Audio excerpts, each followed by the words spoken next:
What's up everyone? In this video we're going to be talking about chords, and we're also going to be talking about some theorems involving chords that are going to help us find some missing pieces in diagrams. So formally, a chord is a segment that connects any 2 points on a circle. So right now you can see we've just connected points M and N in this circle, so segment MN is considered a chord. And then also in this next example, we're connecting points D and E on the circle, and we're drawing that segment right through those 2 points, and that is another example of a chord. So there are a lot of different chords that you can draw within circles. As long as they connect any 2 points on that circle, then you're good to go. So we already have some experience with chords. So the first example that we know is the diameter of a circle, right? The diameter of the circle, in this case, in this example, we're connecting these 2 points. So that is a chord. But also when we have an inscribed angle, the first segment of this inscribed angle is segment BC, and BC is connecting points B and C on the circle, and then we also have segment BA, right? So an inscribed angle is created by 2 chords. So the next thing we're going to get into is we're just going to get into a couple of different theorems, and again, these theorems are going to help us figure out how to solve for different pieces. So when you guys are reading a word problem, it's going to be important to really highlight the given information to help you figure out what type of segments you have within your circle, which will then help you choose the theorems to use. Because among chords, there are a few other types of segments that we're going to work with. So let's get right into it. So theorem number 1 is finding the lengths of segments when 2 chords intersect. So when 2 chords do intersect, the products of the parts are congruent. Now remember, product just means multiplication. So what this means in a picture example is here we have chord A, or this chord right here, in red, and we also have this chord right here that I'm highlighting in green. And when those 2 chords intersect, they create a bunch of parts, right? So we take part A times B is going to be equal to C times D. Now notice A and B are parts of the same chord, and C and D are parts of the same chord, so that's important too, right? This left side should be a part of your first chord, this right side should be parts of your second chord. So getting right into an example, we have the diagram below shows 2 intersecting paths. What is the length of the portion of the path that's marked X? Now in this case, it doesn't specify that there are chords, but you have to kind of use your intuition to figure this out, right? We have a segment that's connecting these 2 points. In the red, we have 1 chord. In the blue we have another chord, right? And we know that whenever 2 chords intersect, we can kind of make products of their parts. Now the first product, or on the left side of the equation, we can do 5 times x. We get 5 from over here and x from over here equals 6 times 10. We get 5x equals 60, and then if you divide both sides by 5, you get that x equals 12, and you don't need to substitute that in anywhere, so you're good to go.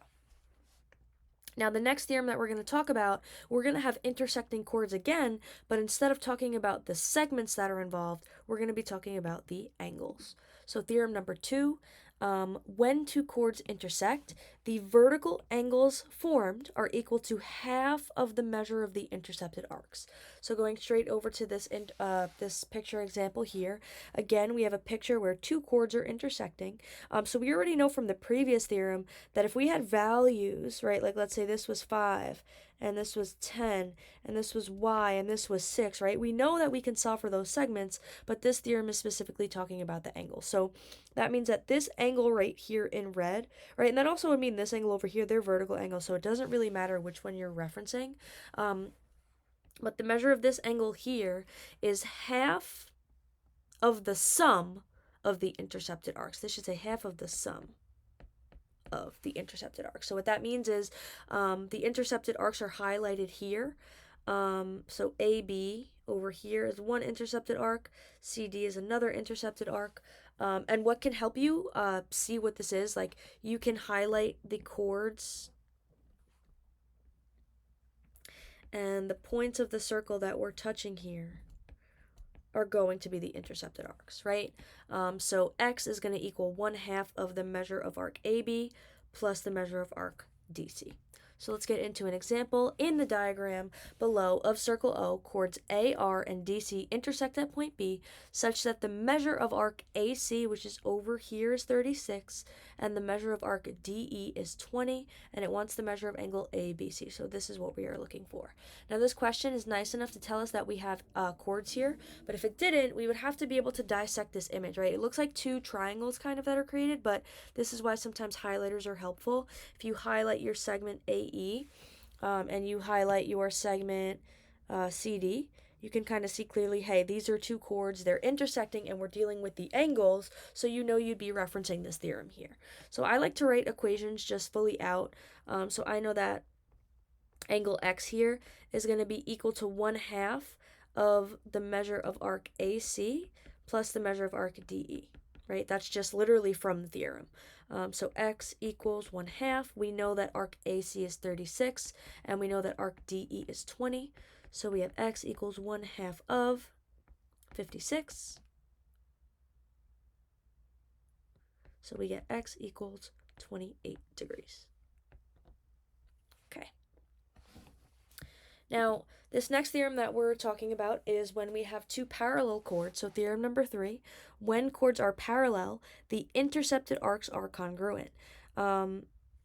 Now, you got to look in your givens. In this case, it would have to, like in the other two theorems, it doesn't have to tell you that they're chords because you can kind of use the definition to figure it out.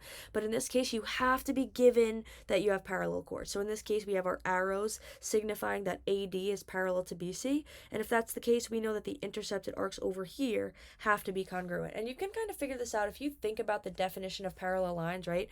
Parallel lines are always the same distance apart from one another, no matter where you measure that distance, right? It's kind of like the same idea. If you measure the distance from here and from here, that distance must be the same in order for your chords to actually be parallel. So getting into an example, in the diagram below of circle O, chord CD is parallel to diameter AOB, and the measure of arc CD is 130. So let's go ahead and label that. CD is 130. We know that CD is parallel to AOB, and it wants the measure of arc AC.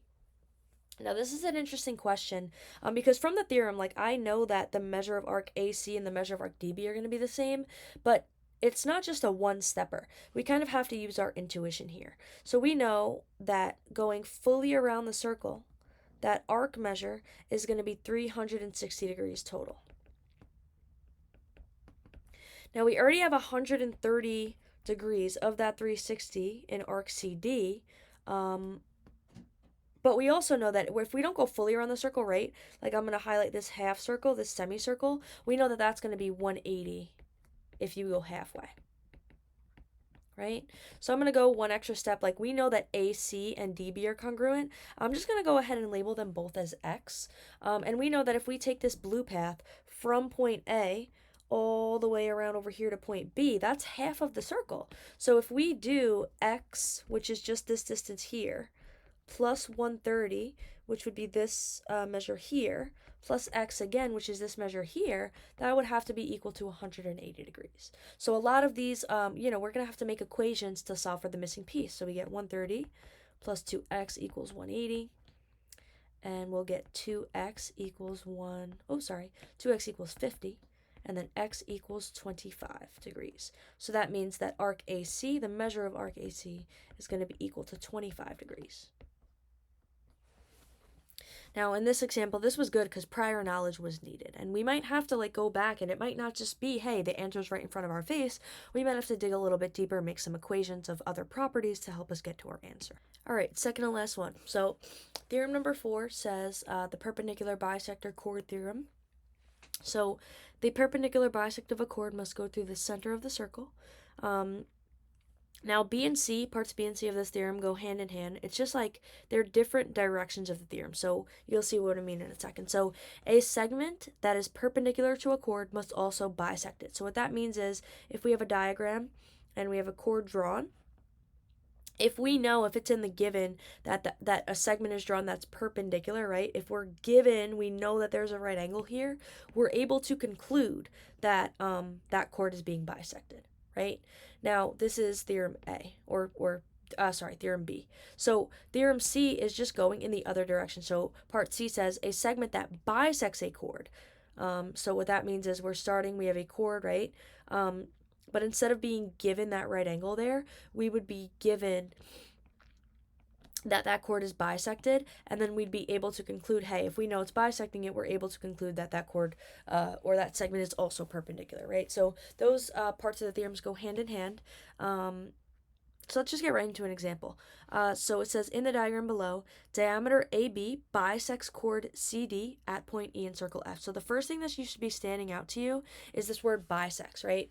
So a lot of times in these examples, especially with circles, you have to read the question and look for any little hint that tells you the theorem that you can use. So right now you're seeing diameter AB bisects the chord. The theorem you're using right now is the chord bisector. Like, that's what's happening here, right? So we know that AB is bisecting CD. So right away, I'm just going to go ahead and label those as congruent just so that we can like get a visual of what's happening here. And then it says if AE is equal to 2 and FB is equal to 17, we're looking for the length of CE. So let's go ahead and label CE as our X value so that, again, we can kind of build our picture, build our story, see what's going on. So now we know that AB is bisecting a chord, right? So I'm using part B. If a chord is being bisected, we know we can conclude that it's also perpendicular to it. So I'm going to go ahead and label our right angles too. And again, we're building our story to see what's going on. So it gives us that FB is 17. Now, it's really important to kind of dissect the fact that FB is a radius. Remember, a radius goes from the center to any point on the circle. So I know that the radius of our circle, wherever we draw a radius, it has to be 17. Now, we can do something with this, right? So I see another radius in this picture. There's a lot going on, but that's why sometimes highlighters help. Another radius that I see in this image is radius AF. So we're already given that part of that radius is 2. So we can go ahead and figure out if we already have 2 units from A to E, we can kind of figure out, hey, from E to F must be 15 to make sure that that radius actually adds to 17, right? Now, in some other diagrams here, we're going to have to manipulate the picture. So, we can go ahead and draw another radius here. I'm going to draw a radius from F to C. And the reason that I'm doing that is because I need to, like, without that segment drawn, we have nothing that will help us solve for X right now. But we already know what our radius value is. So if we draw a radius in and we fill that in as 17, now what we see here, I'll highlight this in a different color, we have a right triangle. We have a right triangle with 2 out of the 3 values given to us. So we have X, we have 15, and we have 17, and we can go ahead and use Pythagorean theorem to help us. So we can do x squared, the right angle is right there, x squared plus 15 squared equals 17 squared, and then if we continue with that algebra, we'll be able to actually find x, which in turn would give us the value of CE. Now we're not going to do that in this video because it's all algebra, but sometimes you might have to manipulate your diagram and draw an extra radius in there to kind of be able to find your missing piece. Now, last one, we have when 2 chords are congruent, it means they're the same distance from the center. So again, the given, like, you should be looking for, if you're given segments that are congruent and they're chords, you know that you can use this theorem. So in short, if you know that this chord is congruent to this chord here, you know that if you measure the distance from the chord to the center, in both of them, those values are going to be exactly the same. So in circle O shown below, chords AB and CD in radius OA are drawn such that AB is congruent to CD. So let's go ahead and label that. AB is congruent to CD. And we have OE being perpendicular to AB, which is marked by this right angle. We have OF being perpendicular to CD, which is marked by this right angle. We have OF is 16. We have CF is Y plus 10. And we have CD is 4y minus 20, and we want the length of OA. Now, OA is a radius here, so really we're looking for the length of the radius of a circle. Now, we might be able to use multiple theorems in one.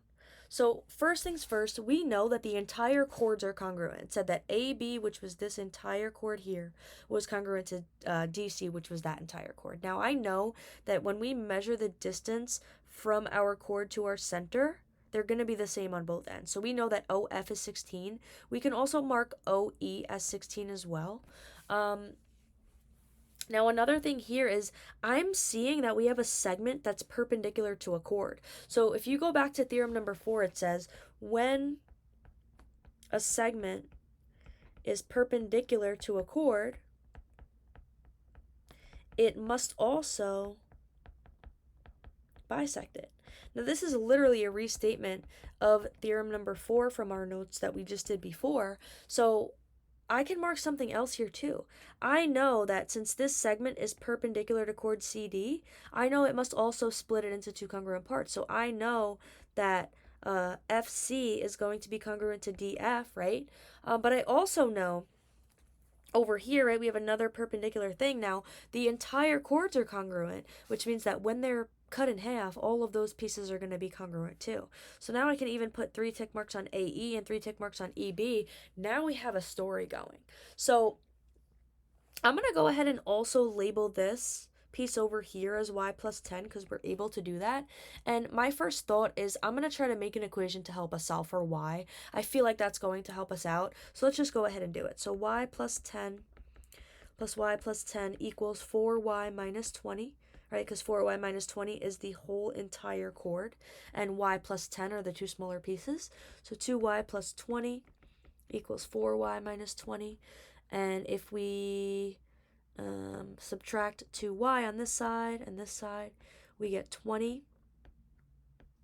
equals 2y minus 20. And if we add 20 and add 20, we get 40 equals 2y,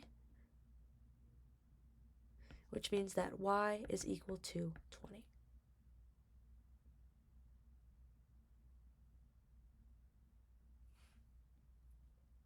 Okay.